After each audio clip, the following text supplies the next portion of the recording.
नमस्कार, जय हिंद। एक बार फिर से स्वागत है आपका स्टडी लवर्स फैमिली में। और अब तक आज हम लोग प्रशासन के एमसीक्यूज़ कर रहे हैं और इससे पहले हम कंपैरेटिव पॉलिटिक्स के ऑल इम्पोर्टेंट आईआर के, इंडियन फॉरेन पॉलिसी के, पॉलिटिकल थ्योरी के, तो ये सब हम कवर कर चुके हैं। पॉलिटिकल थ्योरी थिंकर्स के इम्पोर्टेंट एमसीक्यू ऑलरेडी कवर कर चुके हैं। प्लेलिस्ट बना दी गई है, आप लोग एक साइट से देख सकते हैं और पहले वाले वीडियो ज़रूर देखें ताकि आपको सारे इम्पोर्टेंट क्वेश्चन आपके कवर हो जाएं। और क्वेश्चन का लेवल बहुत अच्छा, यूजीसी नेट से लेकर के आपके अलग अलग स्टेट के लेक्चरर्स एग्ज़ाम तक के लेवल के क्वेश्चन यहाँ पर इंक्लूड किए गए हैं। चलिए शुरू कर लेते हैं। पहला क्वेश्चन आपके स्क्रीन पर है और ख़ास सूचना ये है कि अपनी जो टेस्ट सीरीज़ चल रही है पॉलिटिकल साइंस की, इसमें बिग प्राइस ड्रॉप 499 में आप लोग अभी ज्वाइन कर सकते हैं और ये कुछ दिन थोड़े टाइम तक ये ऑफ़र रहेगा आप लोगों के लिए। जल्दी ही ये चेंज भी हो जाएगा और इसमें आपको टॉपिक वाइज प्रत्येक टॉपिक, जैसे आपका लोक प्रशासन के सारे टॉपिक, इसके अलावा आईआर के सारे टॉपिक वाइज टेस्ट तो होंगे ही, साथ में आपको फाइनल एग्ज़ाम के पैटर्न के हिसाब से यूकेपीएससी के 150 क्वेश्चन इस पेपर में आपको 10+ सेट प्रत्येक पेपर के मिलेंगे। तो अवेल कीजिए, ज्वाइन कीजिएगा। आपको रियल टाइम आपका रिजल्ट पता चलेगा, कितने मार्क्स आप ला पा रहे हैं और कौन से एरिया में आपकी वीकनेस रह रही है। तो इस तरह से टेस्ट हमारे बनाए गए हैं। चलिए शुरू कर लेते हैं आज का वीडियो और लिंक आपको मिल जाएगा डिस्क्रिप्शन में। इसके अलावा इन वीडियोस के पीडीएफ की बात कर रहे थे तो वो टेलीग्राम पे अवेलेबल है। टेलीग्राम पे मैं सारे ही वीडियो के पीडीएफ डालते रहता हूँ, तो आपको टेलीग्राम का लिंक भी इस वीडियो के डिस्क्रिप्शन में मिल जाएगा, वहाँ से ज्वाइन कीजिएगा। ऐप का लिंक भी और टेलीग्राम का लिंक भी। तो पहला क्वेश्चन हमारे पास है, 2 सूचियाँ दी गई हैं और हमें इनको मिलान करना है। सबसे पहले है संगठनों का मानवीय संबंध उपागम। तो ह्यूमन रिलेशन थ्योरी जो है, इसके जनक कौन है? तो मानव संबंध उपागम देने वाले हैं एल्टन मेयो। तो ये एल्टन मेयो का हो जाएगा। मैं अलग से ऑप्शन नहीं लाता हूँ ताकि हमारे कम टाइम में आज ही क्वेश्चन कवर हो सके। तो जैसे जैसे मैच करेंगे आप चाहें तो नोट डाउन कर सकते हैं या स्क्रीनशॉट भी आप ले सकते हैं। इसके अलावा दूसरा जो है वो है बद्ध युक्ति युक्तता या बाउंडेड रेशनैलिटी। तो बाउंडेड रेशनैलिटी किस थिंकर्स ने दिया है? तो ये हर्बर्ट साइमन का है। बाउंडेड रेशनैलिटी या बद्ध युक्ति युक्तता, तो ये किसने दिया? हर्बर्ट साइमन ने दिया। योगदान संतुष्टि संतुलन सिद्धांत, ये आपका चेस्टर बर्नार्ड का है। और आत्मसिद्धि, ये आवश्यकताओं का सिद्धांत है अब्राहम मैस्लो का। और आत्मसिद्धि जो है इसकी हाईएस्ट स्टेज उन्होंने बताई थी, तो ये भी आपको ध्यान रखने हैं। तो ये चारों थिंकर काफ़ी इंपॉर्टेंट है। ह्यूमन रिलेशन थ्योरी इंपॉर्टेंट है, बाउंडेड रेशनैलिटी का कॉन्सेप्ट इंपॉर्टेंट है, योगदान संतुष्टि जो है ये चेस्टर बर्नार्ड का सिद्धांत है। तो इस तरह से इन सिद्धांतों को आपको ध्यान रखना है। वेरी वेरी इंपॉर्टेंट ये क्वेश्चन हो जाता है। आइए नेक्स्ट क्वेश्चन देखते हैं। फिर से 2 सूचियां हमारे पास हैं ताकि हमारे कम से कम 4 क्वेश्चन एक में कवर हो सकें, तो इस तरह के क्वेश्चन इंक्लूड किए गए हैं। तो सबसे पहले आ गया वैज्ञानिक प्रबंधन सिद्धांत। तो साइंटिफिक मैनेजमेंट थ्योरी के जनक कौन से हैं? तो ये सिंपल सा हो गया, FW Taylor, Frederick W Taylor का है साइंटिफिक मैनेजमेंट थ्योरी। और इसके अलावा लिंकिंग पिन मॉडल, ये भी काफ़ी फेमस है, काफ़ी बार पूछा जाता है, रेंसिस लिंकर्ट का है। इसके अलावा नौकरशाही का अलगाव किसने कहा? तो अलगाव की थ्योरी जो है ये कार्ल मार्क्स देते हैं। तो कार्ल मार्क्स ने नौकरशाही का अलगाव और नव लोक प्रशासन के जनक माने जाते हैं ड्वाइट वोल्डो। तो again four important thinker exam की दृष्टि से नोट डाउन कर लीजिएगा। चलिए नेक्स्ट क्वेश्चन हम डिस्कस करते हैं। अगला क्वेश्चन है, निम्नलिखित में से किसने संगठनों में सप्ताह में 40 घंटे कार्य समय एवं गति अध्ययनों, मात्रानुपाती दर व्यवस्था के साथ साथ दिन के उचित कार्य के लिए दिन का उचित वेतन की अवधारणाओं का आरंभ किया है? ऑप्शन आपके सामने है, Woodrow Wilson, Frederick Taylor, Max Weber या फिर एल्टन मेयो। तो देखिए कौन सा इसका सही आंसर हो जाएगा। तो ये आपका साइंटिफिक मैनेजमेंट थ्योरी का है, जिसमें उन्होंने अपना पीस रेट सिस्टम की बात करते हैं W Taylor, piece rate system, इसके अलावा आर्ट ऑफ कटिंग मेटल्स, ये उनकी रचनाएं हैं, तो ये भी आपको ध्यान रखनी है।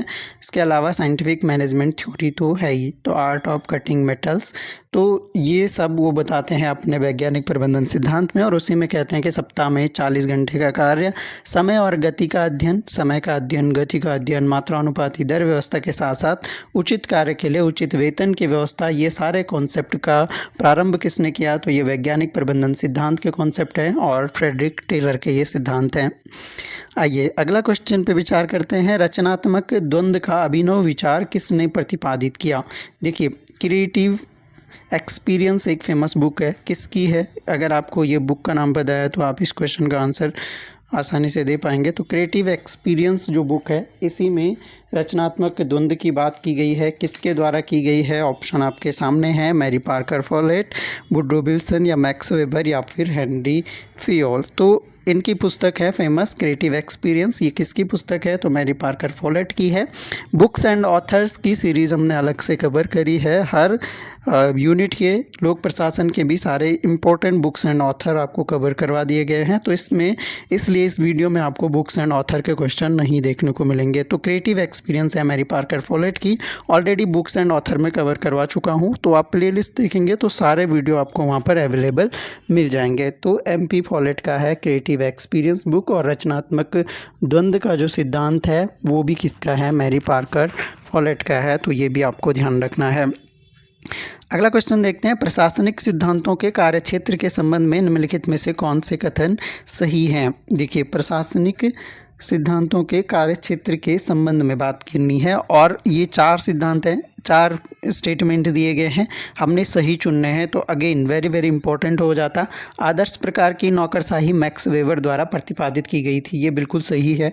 आदर्श प्रकार की नौकरशाही का प्रतिपादन मैक्स वेबर ने किया था। और इसके अलावा फ्रेडरिक टेलर को वैज्ञानिक प्रबंधन सिद्धांत का जनक माना जाता है, अभी हमने डिस्कस किया। तो वैज्ञानिक साइंटिफिक मैनेजमेंट थ्योरी किसने दी है? तो फ्रेडरिक टेलर ने दी है।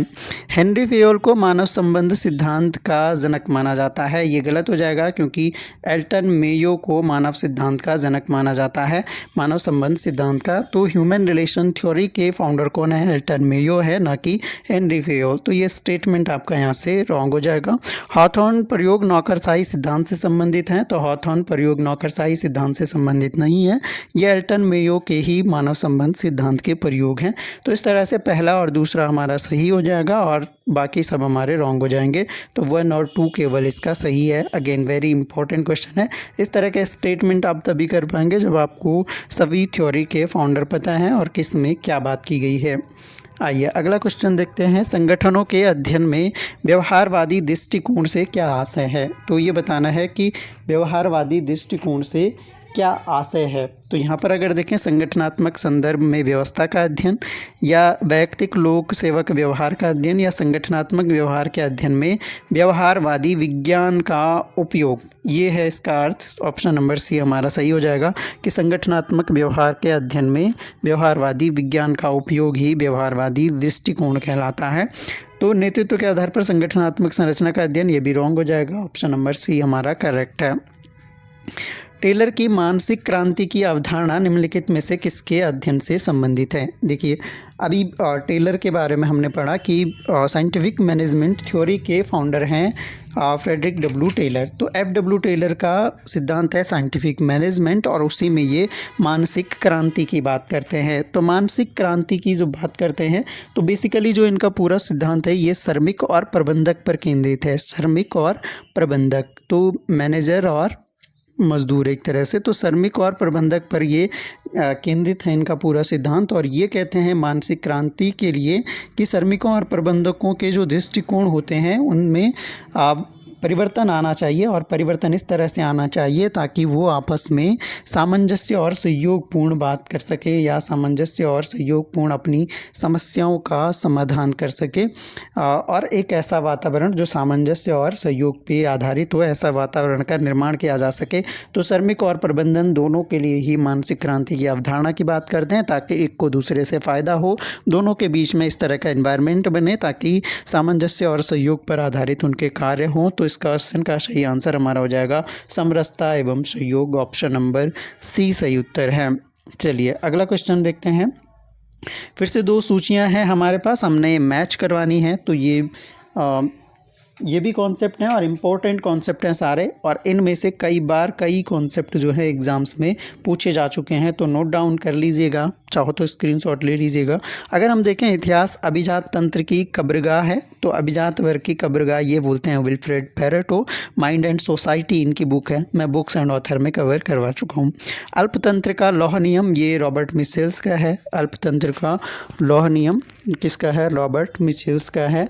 तो ये भी आपको ध्यान रखना है, रॉबर्ट मिचेल्स का नियम है अल्पतंत्र का लौह नियम। और इनकी फेमस बुक जो है पॉलिटिकल पार्टीज़।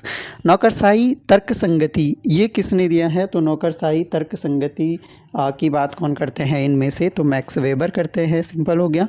लोकतांत्रिक अभिजात्यवाद की बात करते हैं जोसेफ शुम्पीटर। तो इस तरह से ये मैच हो जाते हैं। अगेन इंपॉर्टेंट क्वेश्चन है, नोट करके आप रख सकते हैं। चलिए नेक्स्ट क्वेश्चन हम देखते हैं।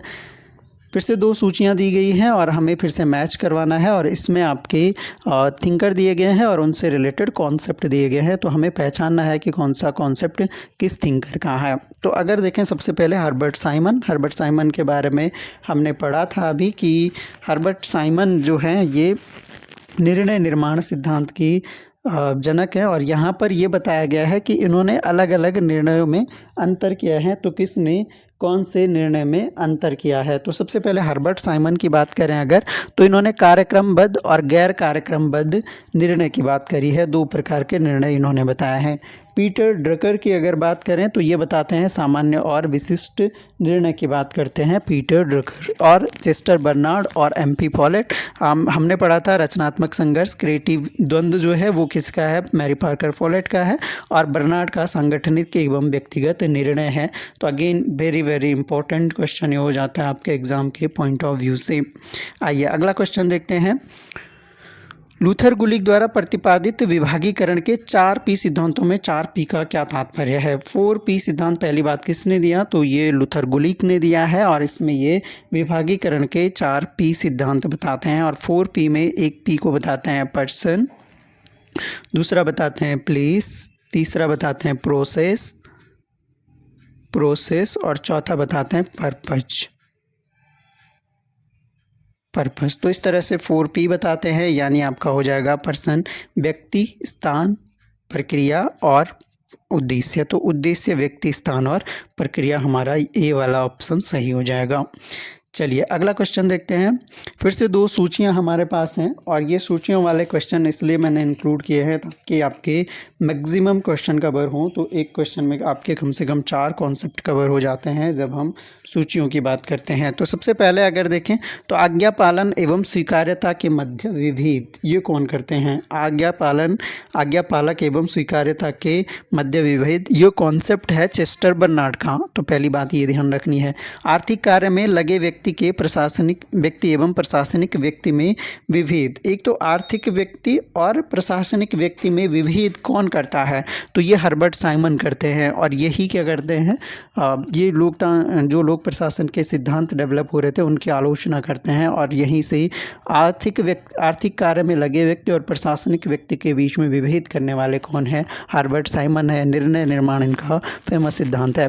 करिश्माई नेता एवं विधिक तार्किकता प्राधिकार के मध्य विभेद। तो सत्ता के 3 प्रकार में एक करिश्माई सत्ता की बात कौन करते हैं? तो मैक्स वेबर करते हैं। मैक्स वेबर की थ्योरी हमने डिटेल में पढ़ी थी थ्योरी सेक्शन में अपने। और प्रबंधक के सिद्धांतों एवं तंत्र के मध्य विभेद कौन करते हैं? तो ये F.W. टेलर जो कि साइंटिफिक मैनेजमेंट में ये बात बोलते हैं। तो इस तरह से हमारे ये चारों थिंकर के इंपॉर्टेंट कॉन्सेप्ट है जो कि आपको एग्ज़ाम तक आपको ज़रूर ध्यान रखने हैं। तो अच्छे कॉन्सेप्ट हैं और इनसे क्वेश्चन बनने की संभावना आपकी ज़्यादा से ज़्यादा है। चलिए अगला क्वेश्चन हम देखते हैं। नौकरशाह परिवर्तन के प्रतिरोधी होते हैं, ये किसने दिया था? नौकरशाह परिवर्तन के प्रतिरोधी होते हैं। ऑप्शन आपके सामने Anthony Downs, D Thomson, Judith Gruber और आपके रॉबर्ट के मर्टन। किसने ये बात कही थी? तो अगर हम देखें यहाँ पर तो इस क्वेश्चन का जो सही आंसर है वो है रॉबर्ट के मर्टन का ये स्टेटमेंट है कि नौकरशाह परिवर्तन के प्रतिरोधी होते हैं। नौकरशाह या यूँ कहें कि नौकरशाह परिवर्तन के प्रतिरोधी होते हैं। तो इनकी फेमस बुक है सोशल थ्योरी ध्यान रखना है ये social theory and social culture, ये किसकी बुक है? रॉबर्ट के मर्टन की बुक है social theory and social culture. ये एक तो इनकी बुक ध्यान रखनी है और 1949 में ये पब्लिश होती है। और इसके अलावा तो ये रॉबर्ट के मर्टन है। सोशल नौकरशाही जो शब्द है इसकी उत्पत्ति अगर आप बताएंगे, नौकरशाही ब्यूरोक्रेसी वर्ड की उत्पत्ति कहाँ से हुई है, ये आप लोगों के लिए क्वेश्चन है, कमेंट बॉक्स में बताइएगा। अगला क्वेश्चन है, निम्नलिखित में से किसने तार्किक प्रत्यक्षवाद को नीति निर्माण एवं साधन संबंध के अध्ययन में शामिल किया? साधन साध्य संबंध के अध्ययन में किसने शामिल किया तार्किक प्रत्यक्षवाद को नीति निर्माण? तो तार्किक प्रत्यक्षवाद की जब भी बात आएगी तो निर्णय निर्माण सिद्धांत की ही बात हो रही है। और निर्णय निर्माण सिद्धांत जो है तार्किक प्रत्यक्षवाद पर किसका आधारित है? तार्किक प्रत्यक्षवाद के माध्यम से लोक प्रशासन में निर्णय लेने की प्रक्रिया का वर्णन कौन करते हैं? तो एकमात्र हर्बर्ट साइमन करते हैं। तो सही आंसर आपका हो जाएगा हर्बर्ट साइमन। अगेन ये क्वेश्चन भी आपका इम्पोर्टेंट है, सारे ही क्वेश्चन आपके इम्पोर्टेंट है। स्पॉयल सिस्टम शब्द किस पर प्रयुक्त होता है? देखिए स्पॉयल सिस्टम की बात की जा रही है कि ये स्पॉयल सिस्टम जो शब्द है वो इनमें से किस पर प्रयुक्त होता है? अभिरक्षक को अभिभावक नौकरशाही भी कहा जाता है, ये भी थोड़ा सा ध्यान रखिएगा, कभी जो है क्वेश्चन में इस तरह से घुमा के पूछ लेते हैं। जातीय नौकरशाही, संरक्षक नौकरशाही या योग्यता नौकरशाही? तो स्पॉयल सिस्टम को कहा जाता है लूट पद्धति। ये संरक्षक नौकरशाही के अंतर्गत प्रयुक्त होता है, इसको लूट पद्धति भी कहते हैं। तो पहले जो एक तरह से जो बिग लीडर्स होते थे, बड़े अधिकारी होते थे, तो राजनीतिक संबंधों के आधार पर या यूँ कहें कि नियंत्रण जो है पूरा जो उच्च राजनीतिज्ञ होते थे अपने समर्थकों को ही उच्च पद दे देते थे, तो इसी को लूट पद्धति या प्रतिबद्ध नौकरशाही भी इसे ही कहा जाता है। तो इसके नाम ध्यान रखिएगा, संरक्षक नौकरशाही, लूट पद्धति, और एक और नाम जो आपको ध्यान रखना है वो है प्रतिबद्ध नौकरशाही। तो प्रतिबद्ध नौकरशाही भी इसे ही कहा जाता है। तो लूट पद्धति, प्रतिबद्ध नौकरशाही या स्पॉयल सिस्टम, ये किससे संबंधित है? संरक्षक नौकरशाही से है। तो ये कॉन्सेप्ट आपको ज़रूर ध्यान रखना है। चलिए अगला क्वेश्चन देखते हैं, निम्नलिखित में से कौन सा विचार या सिद्धांत चेस्टर बर्नार्ड द्वारा प्रदान किया गया है? तो चेस्टर बर्नार्ड के विचार की बात करनी है। पहला है प्राधिकार का स्वीकृति सिद्धांत और उदासीनता का क्षेत्र, ये बिल्कुल चेस्टर बर्नार्ड का है। इम्पोर्टेंट कॉन्सेप्ट है ये, खासकर उदासीनता का क्षेत्र, जोन ऑफ इंडिफरेंस इसे हम बोलते हैं, जोन ऑफ इंडिफरेंस। तो ये काफ़ी पूछा जाता है क्वेश्चन में। जोन ऑफ इंडिफरेंस किसने दिया था? तो चेस्टर बर्नार्ड ने दिया था। और इसके अलावा अभिधान संतुष्टि साम्य की बात करें तो ये भी चेस्टर बर्नार्ड ने दिया है। कार्यपालिका के प्रकार तो ये बताते ही हैं। अनुबद्ध तर्क संगतता, ये हमने अभी डिस्कस किया था कि बद्ध तर्क संगतता ये किसका है? ये साइमन का कॉन्सेप्ट है, हरमन साइमन का। तो ये साइमन का कॉन्सेप्ट है अनुबद्ध तर्क संगतता। बाकी ये तीनों जो हैं ये मैक्स वेबर के कॉन्सेप्ट हैं। तो यानी 1, 2, 3 हमारा सही हो जाएगा। आइए अगला क्वेश्चन देखते हैं, निम्नलिखित में से कौन सी पुस्तकें मैक्स वेबर द्वारा लिखी गई हैं? तो आइए मैक्स वेबर की बुक्स हम थोड़ा सा डिस्कस कर लेते हैं। और ऑलरेडी जो बुक्स एंड ऑथर्स वाला कॉन्सेप्ट है वो हम ऑलरेडी कवर कर चुके हैं, उसमें सारी लोक प्रशासन की बुक्स, और इसके अलावा एक कंपाइल्ड करके भी वीडियो मैंने डाला है जिसमें आपको पूरे जो पॉलिटिकल साइंस हैं वो हर पार्ट के IR, पॉलिटिकल थ्योरी, थिंकर्स, तो बुक्स एंड ऑथर्स का एक प्रॉपर जो है कंप्लीट 1-1.5 घंटे का वीडियो है, आप देखेंगे तो आपकी सारी बुक्स वहाँ पे कवर हो जाएंगी। तो यहाँ पर अगर हम देखें तो the theory of social and economic organisation, ये फेमस बुक है आपकी मैक्स वेबर की फेमस बुक है। The theory of administration of the state, ये आपकी मैक्स वेबर की बुक नहीं है। किसकी ये बुक है ये आपको बताना है कमेंट बॉक्स में। बहुत ज़्यादा इंपॉर्टेंट ये बुक है, एग्जाम में पूछी जा सकती है। The theory of administration of the state, तो ये आपको कमेंट बॉक्स में सभी लोगों ने इसका आंसर करना है कि ये बुक किसकी है। नेक्स्ट वीडियो में मैं इसका करेक्ट आंसर बता दूंगा, कमेंट बॉक्स में भी बता दूंगा। पहले आप लोग इसका कमेंट में आंसर बताएंगे कि the theory of administration of the state ये बुक किसकी है। इकोनॉमी एंड सोसाइटी, ये आपकी मैक्स वेबर की बुक है। The elements of the administration, ये भी बुक आपकी मैक्स वेबर की नहीं है। और इस बुक के राइटर आपके कौन हैं? इस बुक के राइटर आपके उर्बिक हैं। तो ये उर्बिक की बुक है। ये वाली बुक का आंसर आप लोग बताएंगे। और the theory of social and economic organisation और इकोनॉमी एंड सोसाइटी, ये आपके 1 और 3 जो है ये आपके मैक्स वेबर की बुक्स हो गई। ये भी आपको ध्यान रखनी है, एग्ज़ाम के पॉइंट ऑफ व्यू से ये सारी बुक्स इंपॉर्टेंट हैं। निम्नलिखित में से कौन सा आदेश चेस्टर बर्नार्ड द्वारा प्रतिपादित उदासीनता के क्षेत्र के अंतर्गत आता है? तो अभी मैंने बताया कि जोन ऑफ इंडिफरेंस, इसे हम कहते हैं उदासीनता के क्षेत्र को। और इसका मतलब होता है कि जो भी आदेश है वो अगर निर्विवाद रूप से स्वीकार्य है, उस पर किसी तरह का कोई विवाद नहीं हो रहा है, तो उसे कहते हैं जोन ऑफ इंडिफरेंस। वो उदासीनता का क्षेत्र हो गया जो निर्विवाद रूप से स्वीकार्य है, यानी ऑप्शन नंबर हमारा बी इसका जो है करेक्ट आंसर हो जाएगा। आइए अगला क्वेश्चन हम देखते हैं। भारत सरकार के थिंक टैंक के रूप में कार्य करने के लिए भारतीय लोक प्रशासन संस्थान की स्थापना किस वर्ष हुई? तो ऑप्शन आपके सामने है 1950, 1951, 1953 या फिर 1954। तो मार्च 1954 में स्थापना होती है भारतीय लोक प्रशासन संस्थान की। ये आपको ज़रूर ध्यान रखना है, स्वतंत्रता के बाद हुई थी। और एक तरह से भारत सरकार के थिंक टैंक के रूप में इसकी स्थापना होती है 1954 में। और ये भी पूछा जाता है किस रिपोर्ट के आधार पर? तो एप्पलबी रिपोर्ट के आधार पर। एप्पलबी रिपोर्ट जो कि 1953 में इंडियन एडमिनिस्ट्रेशन पे पब्लिश की जाती है, तो इसके आधार पे जो है भारतीय लोक प्रशासन संस्थान की स्थापना मार्च 1954 में की जाती है। आइए अगला क्वेश्चन हमारे पास है, तुलनात्मक लोक प्रशासन का जनक कौन है? या तुलनात्मक लोक प्रशासन का जनक किसे कहा जाता है? Comparative administration. कंपैरेटिव एडमिनिस्ट्रेशन का जनक किसे कहा जाता है? तो ये हमें बताना है। तो तुलनात्मक लोक प्रशासन की जब भी बात आएगी तो आपको फ्रेडरिक्स का नाम ध्यान रखना है। तुलनात्मक कंपैरेटिव एडमिनिस्ट्रेटिव ग्रुप एक इस्टेब्लिश होता है, जिसे शॉर्ट में हम CAG कहते हैं। ये इंडिया वाला कैग नहीं है, कंपैरेटिव एडमिनिस्ट्रेटिव ग्रुप है। इसकी स्थापना American society for public administration द्वारा की जाती है 1960 में। और 1960 से लेकर 1970 तक इसके हेड रहते हैं फ्रेडरिक्स। तो फ्रेडरिक्स को ही आपका तुलनात्मक लोक प्रशासन का जनक माना जाता है। ये भी आपको बात ध्यान रखनी है। अगला क्वेश्चन हम देखते हैं। 1989 में विश्व बैंक ने निम्नलिखित में से किस राष्ट्र के संदर्भ में शासन गवर्नेंस की संकल्पना की थी? तो 1989 में पहली रिपोर्ट आती है शासन पर आपका वर्ल्ड बैंक की। तो ये ध्यान रखना है ये किसके लिए? तो अगर हम बात करें जो आपका शासन की अवधारणा है, गवर्नेंस जो है, एक तो एक बात ध्यान रखिएगा, जो ये गवर्नेंस शब्द है इसका जो यूज़ किया गया है ये कहाँ से आया है? ये ग्रीक शब्द, और ग्रीक शब्द का नाम है केबरनन।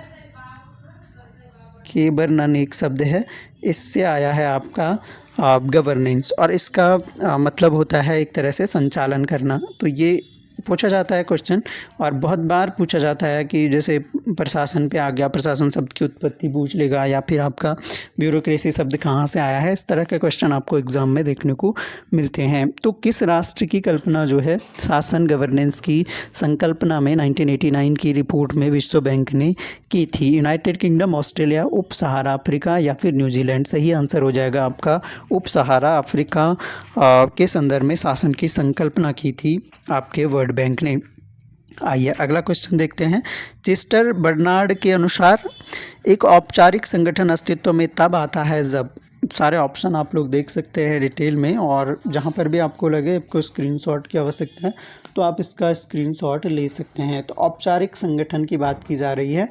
तो ये कहा गया है कि ऐसे व्यक्ति हों जो कार्य योगदान के इच्छुक हों। तो ऐसे व्यक्तियों को मिलकर एक औपचारिक संगठन का निर्माण होता है जिसमें सभी व्यक्ति अपना कार्य में योगदान देने के इच्छुक हों। तो ये कहा है आपका चेस्टर बर्नार्ड ने। अगला क्वेश्चन है, towards a new public administration the Minnowbrook conference भी है इसके आगे। तो ये बुक के संपादक का नाम हमें बताना है। बहुत फेमस ये बुक है, 1971 में पब्लिश होती है, और यहीं से एक तरह से नव लोक प्रशासन का जन्म माना जाता है। 1968 का जो आपका मिनोब्रुक सम्मेलन होता है, और इसके बाद ये बहुत फेमस बुक लिखी गई थी। और ये अगर लोक प्रशासन की बात करें तो बहुत ही फेमस बुक्स में से एक है और कई बार एग्जाम्स में पूछी जाती है। 1971 में पब्लिश होती है, इसका ईयर भी ध्यान रखिएगा। ऑप्शन आपके सामने है जेम्स चार्ल्स वर्थ, मैरिनी या फिर एफ.डब्ल्यू. ब्लोबी या फिर आपके फ्रैंक जे गुडनाउ। तो सही आंसर हो जाएगा ये फ्रैंक मैरिनी की बुक है। अगेन वेरी वेरी इंपॉर्टेंट ये बुक है। आइए अगला क्वेश्चन देखते हैं। निर्णय निर्माण उपागम का अनुक्रम व्यवस्थित कीजिए। तो जो निर्णय निर्माण जो उपागम है इसका अनुक्रम व्यवस्थित करना है। अगेन ध्यान दीजिएगा यहाँ पे, क्योंकि ये क्वेश्चन आपका, इस तरह के क्वेश्चन आपको फंसाने के लिए पूछे जाते हैं एग्जाम में कि आपने जो निर्णय निर्माण सिद्धांत है, पहली बात किसका है, साइमन का है, आपने ठीक से पढ़ा है या नहीं पढ़ा है, ये इन क्वेश्चन से आपका टेस्ट होता है।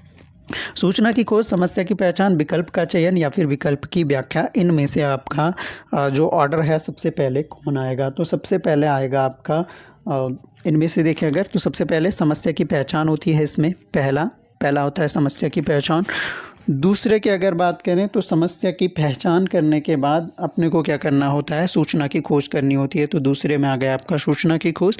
तीसरे में आपका जो विकल्प हमने ढूंढे हैं उनकी व्याख्या करनी होती है। तो तीसरे में आपको विकल्प की व्याख्या, यानी चौथा ऑप्शन थर्ड हो जाएगा।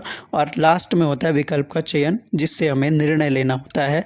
तो इस तरह से आपके 1 सबसे पहले आ जाएगा 2, फिर 1, फिर 4, फिर 3, 2, 1, 4, 3, डी ऑप्शन हमारा करेक्ट हो जाएगा। आइए अगला क्वेश्चन देखते हैं। अगला क्वेश्चन हमारे पास है, द्वितीय प्रशासनिक सुधार आयोग की निम्नलिखित 4 रिपोर्टों को उनके क्रम में व्यवस्थित करना है। तो द्वितीय प्रशासनिक सुधार आयोग ARC सेकंड की बात की जा रही है। चलिए आपके लिए एक और क्वेश्चन यहाँ से है कि ARC सेकंड की स्थापना कब हुई थी और इसके हेड कौन थे, तो ये आपको बताना है। फर्स्ट हम पिछले वीडियो में भी कवर कर चुके हैं कि 1966 में, और मोरारजी देसाई उसके हेड थे। लेकिन ARC सेकंड कब इस्टेब्लिश होता है और कौन इसके हेड थे, ये बताया भी है मैंने लास्ट वीडियो में, तो आप लोगों को कमेंट बॉक्स में इसका आंसर करना है। तो 4 रिपोर्टों को उनके अपेक्षित क्रम में व्यवस्थित करना है। तो 4 रिपोर्टें हैं, सूचना का अधिकार, मानव पूंजी को मुक्त करना, संकट प्रबंधन और शासन में नैतिकता। तो अगर देखें तो सूचना का अधिकार ये पहली रिपोर्ट है, ये इसमें सूचना का अधिकार की भी बोला गया था इससे। तो सूचना का अधिकार, दूसरा मानव पूंजी, ये भी सही है, तीसरा संकट प्रबंधन है, और 4th रिपोर्ट ही इसमें शासन में नैतिकता है। और कुल मिलाकर जो रिपोर्ट्स दी गई थी वो 15 रिपोर्ट्स दी गई थी द्वितीय प्रशासनिक सुधार आयोग के द्वारा। इसके अलावा 5वीं जो रिपोर्ट है वो सार्वजनिक व्यवस्था है। ये भी थोड़ा सा ध्यान रखिएगा कि सार्वजनिक व्यवस्था जो है कौन सी रिपोर्ट है। तो 5th रिपोर्ट है। ये सारे जो हैं ऑर्डर में ही हैं। पहली सूचना का अधिकार है, कम से कम ये 4 तो हमें याद रखनी चाहिए कि पहला सूचना का अधिकार है, दूसरा मानव पूंजी को मुक्त करना, तीसरा संकट प्रबंधन, और चौथा आपका शासन में नैतिकता। और 1, 2, 3, 4 इसका हमारा सही उत्तर हो जाता है। आइए अगला क्वेश्चन देखते हैं। संगठन में संघर्ष समाधान के लिए मैरी पार्कर फॉलेट निम्नलिखित में से कौन से मार्ग सुझाए हैं, कौन से मार्ग बताए हैं। तो मैरी पार्कर फॉलेट की अगर बात करें तो ये कहते हैं कि जब संघर्ष समाधान करना हो तो 3 ऑप्शन बताते हैं। पहला बताते हैं या तो डोमिनेट कीजिए, यानी प्रभुत्व। तो पहली बात बोलते हैं डोमिनेट। दूसरा बोलते हैं कि या फिर अगर डोमिनेट नहीं हो पाता है तो आपको क्या करना पड़ता है, कॉम्प्रोमाइज़ करना पड़ता है, यानी आपका समझौता करना पड़ता है। और अगर दोनों ही चीज़ें नहीं हो पा रही है तो तीसरा बताया कि आपको इंटीग्रेशन करना चाहिए, यानी एकीकरण पे ध्यान देना चाहिए। एकीकरण संघर्ष समाधान की सर्वोत्तम विधि। तो इनमें से सर्वोत्तम विधि वो एकीकरण को बताते हैं, यानी इनमें से क्या क्या है, आपका समझौता है जो कि कॉम्प्रोमाइज़ हम कह रहे हैं, और इसके अलावा आधिपत्य है जिसमें डोमिनेट हम कह रहे हैं, समर्पण इसमें नहीं है। तो 1, 2 और 4 हमारा सही आंसर हो जाएगा option number B. MP Follett का संघर्ष समाधान के ये 3 तरीके बताए हैं जो कि आपको ध्यान रखने हैं। नोट डाउन इनको कर लीजिएगा। आइए अगला क्वेश्चन हम देखते हैं।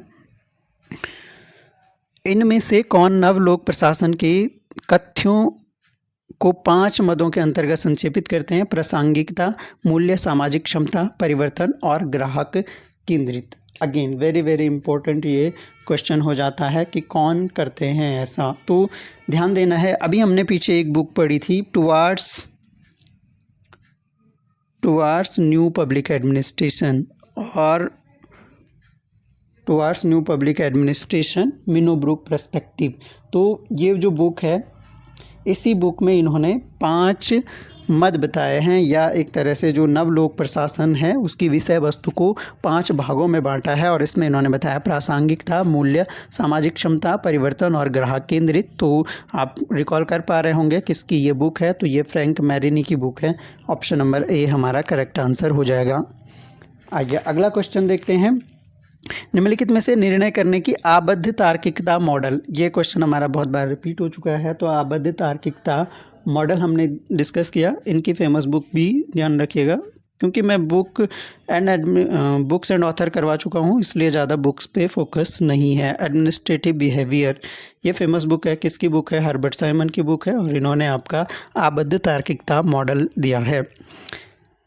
निम्नलिखित में से किसने कहा है संसदीय लोकतंत्र की कीमत नौकरशाही है? संसदीय लोकतंत्र की कीमत नौकरशाही है। Again very very important statement है। संसदीय लोकतंत्र की कीमत नौकरशाही है, किसका स्टेटमेंट है? Herbert Morrison, H J Laski, F M. Marx या फिर रैमजे म्यूर। तो आपका जो सही आंसर हो जाता है ये हर्बर्ट मॉरिसन का है। हर्बर्ट मॉरिसन का स्टेटमेंट है कि संसदीय लोकतंत्र की कीमत नौकरशाही है। और एक और रैमजे म्यूर का एक और ध्यान रखिएगा, हाउ ब्रिटेन गवर्न, इनकी बुक है हाउ ब्रिटेन गवर्न। एक तो इनकी बुक ध्यान रखनी है, और इसके अलावा इसमें इन्होंने नौकरशाही को एक तो कहते हैं कि नौकरशाही जो है वो मंत्रिमंडलीय उत्तरदायित्व में फलती फूटती है। ये किसका है? रैमजे म्यूर का है। और इसके अलावा इन्होंने ही नौकरशाही को फ्रैंकस्टीन का दैत्य कहा है। ये भी आपको स्टेटमेंट यहाँ पे ध्यान रखना है। तो फ्रैंकस्टीन का दैत्य किसने कहा है नौकरशाही को? रैमजे म्यूर ने कहा है। आइए अगला क्वेश्चन देखते हैं। ब्रिटिश सिविल सर्विस के लिए यूनिफाइड ग्रेडिंग स्ट्रक्चर की अनुशंसा किस समिति ने की थी? तो अगेन ऑप्शन आपके सामने है, एसिटन, मैकग्रा या फिर आपका फुलटन या फिर मास्टरमाइंड। तो सही आंसर हो जाएगा ये फुलटन समिति ने किया था यूनिफाइड ग्रेडिंग स्ट्रक्चर की अनुशंसा। 1968 ईयर भी आप इसका ध्यान रख सकते हैं। आइए अगला क्वेश्चन हम देखते हैं। निम्नलिखित में से कौन सा वैज्ञानिक प्रबंधन का लक्ष्य है? साइंटिफिक मैनेजमेंट का लक्ष्य है।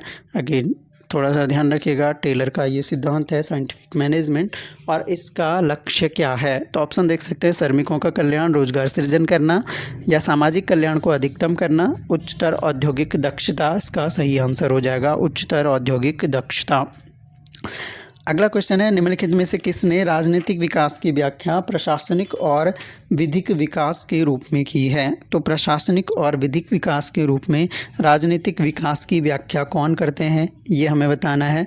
प्रशासनिक और विधिक विकास के रूप में राजनीतिक विकास की व्याख्या पॉल बैरन, जेम्स कोलमैन या फिर एडवर्ड सील्स या फिर मैक्स वेबर। सही आंसर हमारा हो जाएगा, ये करते हैं max weber. Option number D हमारा करेक्ट हो जाएगा। अगला क्वेश्चन देखते हैं। अगला क्वेश्चन हमारे पास है, नियंत्रण की एकता का अर्थ है। तो आसान सा क्वेश्चन है।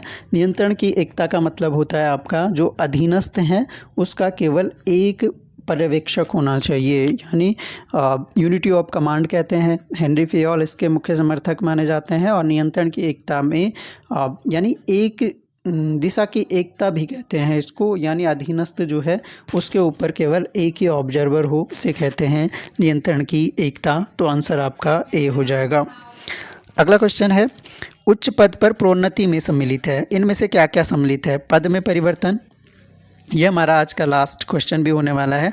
तो पद में परिवर्तन, वेतन में परिवर्तन, कर्तव्यों में परिवर्तन, उत्तरदायित्व में परिवर्तन। इस क्वेश्चन का आंसर देने की कोशिश कीजिएगा। और नेक्स्ट वीडियो आपको कौन से टॉपिक पे चाहिए कमेंट बॉक्स में लिखिए, उसी पर आपको नेक्स्ट वीडियो मिल जाएगा। पद में परिवर्तन भी होता है जब प्रोन्नति होती है, और वेतन में परिवर्तन भी होता है, कर्तव्यों में भी चेंजेस आ जाते हैं, उत्तरदायित्व में भी परिवर्तन आ जाता है। तो चारों ही ऑप्शन सही हैं। ऑप्शन नंबर डी हमारा करेक्ट आंसर हो जाएगा। तो आई होप वीडियो आपके एग्ज़ाम के पॉइंट ऑफ व्यू से हेल्पफुल होगा। वीडियो देख के आपको कैसा लगा कमेंट बॉक्स में ज़रूर बताइए। बाकी थैंक्स लॉट फॉर लिसनिंग। मिलेंगे नेक्स्ट वीडियो में, तब तक के लिए जय हिंद।